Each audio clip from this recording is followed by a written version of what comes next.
17. आलं किसाची किसणीची धार कमी झाली असेल तर चिनी मातीचा कप 2 ते 3 वेळेस किसा. किसणीची धार परत होईल. 18. हळद बरणीत भरण्या अगोदर बरणीला थोडंसं तेलाचा हात फिरवावा, मग हळद भरावी.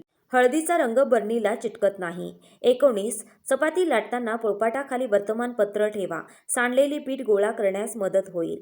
20. हाताला रॉकेलचा वास लागला असेल तर दही लावून धुवावे.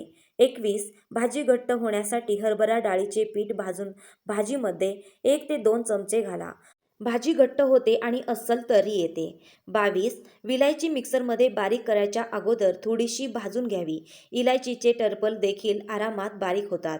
23. उडदाचा पापड भाजताना थोडं थोडं तेलाचं बोट लावावं.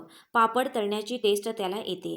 24. डोसा बनवताना डोश्याचे पीठ कमी पडलं असेल तर त्यात बारीक चिरलेला कांदा देखील वापरू शकता.